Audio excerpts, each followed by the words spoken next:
अधिरंजन के बाद अब कांग्रेस नेता उदित राज ने राष्ट्रपति द्रौपदी मुर्मू के खिलाफ अपमानजनक टिप्पणी कर विवाद खड़ा कर दिया है। राष्ट्रपति द्रौपदी मुर्मू ने गुजरात दौरे पर एक कार्यक्रम को संबोधित करते हुए कहा था कि गुजरात में देश का 76% नमक बनाया जाता है। यह कहा जा सकता है कि सभी देशवासी गुजरात का नमक खाते हैं।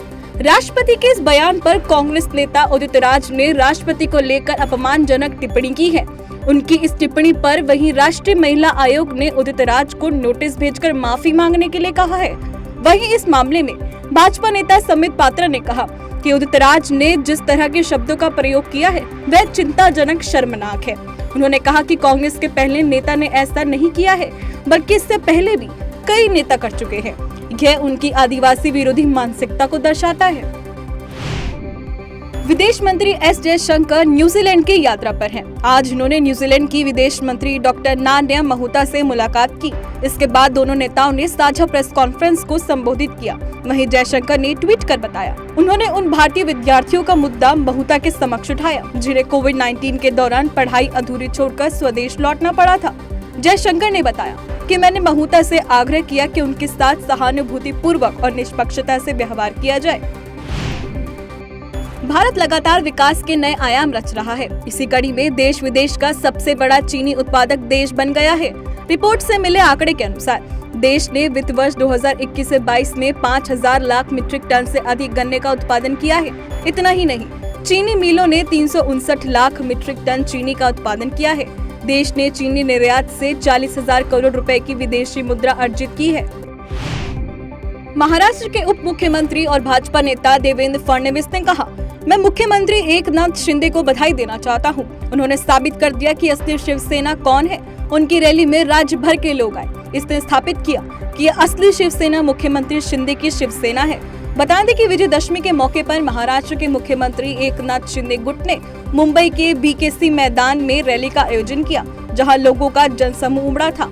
इस दौरान शिंदे ने उद्धव ठाकरे पर जमकर निशाना भी साधा था। 8 अक्टूबर को देश अपना 90वां वायुसेना दिवस मनाने जा रहा है। वायुसेना के इतिहास में पहली बार एयरफोर्स डे को दिल्ली से बाहर चंडीगढ़ में मनाया जाएगा। बता दें, पहली बार किसी एयरबेस से बाहर चंडीगढ़ की सुप्रसिद्ध सुखना लेक के आसमान में वायुसेना की ताकत का नजारा सामने आएगा।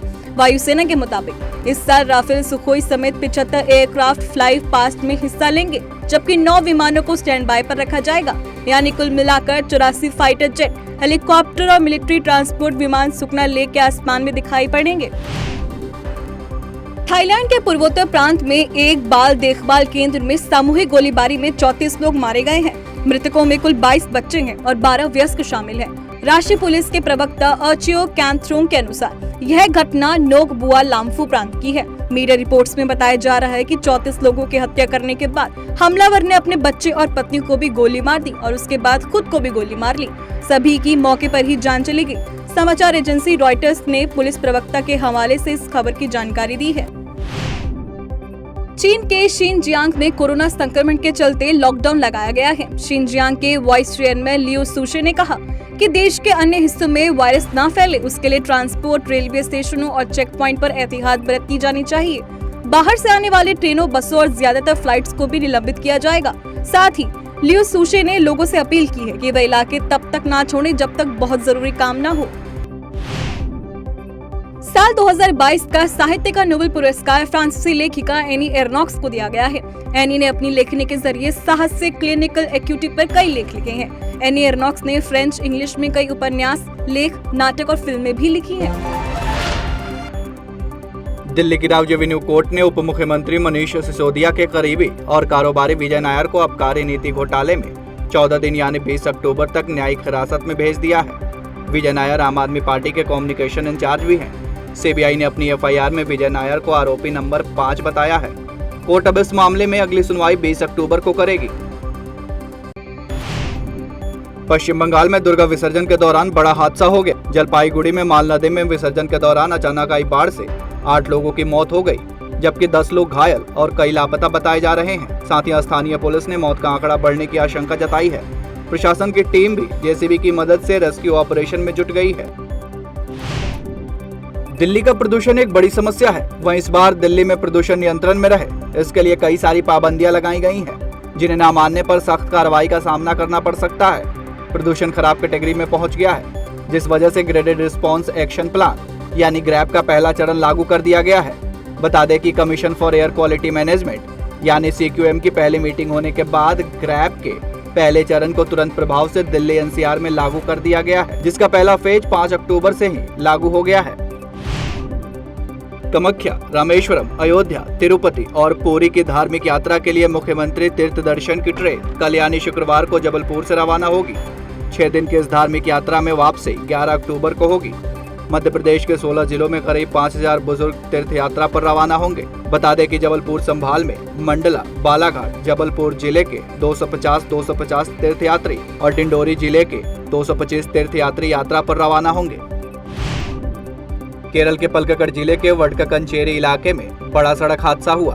केरल राज्य सड़क परिवहन निगम यानी KSRTC की बस दुर्घटनाग्रस्त हो गई। इस बस दुर्घटना में 9 लोगों की मौत हो गई, जबकि 38 लोग गंभीर रूप से घायल हुए हैं। बता दें कि बुधवार की रात यहां वडक्कंचेरी के पास मंगलम में स्कूली छात्रों को ले जा रही एक पर्यटक बस ने KSRTC की बस को पीछे से टक्कर मारी थी। वायुयान उद्योग से जुड़ी कंपनियों के आर्थिक सहयोग के लिए केंद्र ने बड़ा कदम उठाया है।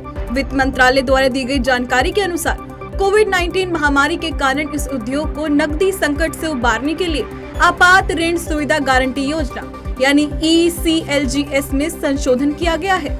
इस योजना के तहत दिए जाने वाले ऋण को 400 करोड़ रुपए से बढ़ाकर 1500 करोड़ रुपए कर दिया गया है। भारत की टीम T20 वर्ल्ड कप के लिए आज रवाना हो गई है। टीम की फ्लाइट ऑस्ट्रेलिया के पर्थ शहर में लैंड करेगी। भारतीय क्रिकेट नियंत्रण बोर्ड ने एक तस्वीर साझा कर जानकारी दी। इस तस्वीर में मुख्य कोच राहुल द्रविड़ के साथ 14 खिलाड़ी और 16 स्पोर्ट्स स्टाफ सदस्य हैं। भारत अपना पहला मैच टी प्रतिद्वंदी पाकिस्तान के खिलाफ 23 अक्टूबर को खेलेगा। पर्थ में अभ्यास करने के बाद टीम ब्रिस्बेन के लिए रवाना होगी। मर्यादा पुरुषोत्तम राम पर आधारित फिल्म आदि पुरुष टीजर लॉन्च होने के बाद विवादों में घिरी है। विश्व हिंदू परिषद के विभाग प्रचार प्रमुख अजय शर्मा ने बयान दिया कि फिल्म में भगवान हनुमान और प्रतापी रावण की छवि को बिगाड़ा गया है, इसलिए हिंदू समाज फिल्म को सिनेमा हॉल में नहीं चलने देगा। उन्होंने कहा कि हिंदू धर्म की भावनाओं से खिलवाड़ कतई बर्दाश्त नहीं किया जाएगा। वहीं इसके पहले मध्य प्रदेश के गृह मंत्री ने कहा कि यदि फिल्म से हिंदू धार्मिक हस्तियों को गलत तरीके से दिखाने वाले दृश्य को हटाया नहीं गया तो उनके खिलाफ कानूनी कार्रवाई की जाएगी। हमारा देश विज्ञान क्षेत्र के व्यवसाय में भी लगातार प्रगति कर रहा है। इस कड़ी में भारतीय अंतरिक्ष अनुसंधान संगठन यानी इसरो वैश्विक संचार नेटवर्क OneWeb के 36 सैटेलाइट लॉन्च करेगा। इस सैटेलाइट को लॉन्च व्हीकल मार्क 3 के माध्यम से लॉन्च किया जाएगा। इसरो द्वारा दी गई जानकारी के अनुसार इस महीने के अंत तक लॉन्च के बाद OneWeb आम जन को हाई स्पीड कनेक्शन के लक्ष्य के समीप पहुंच जाएगा।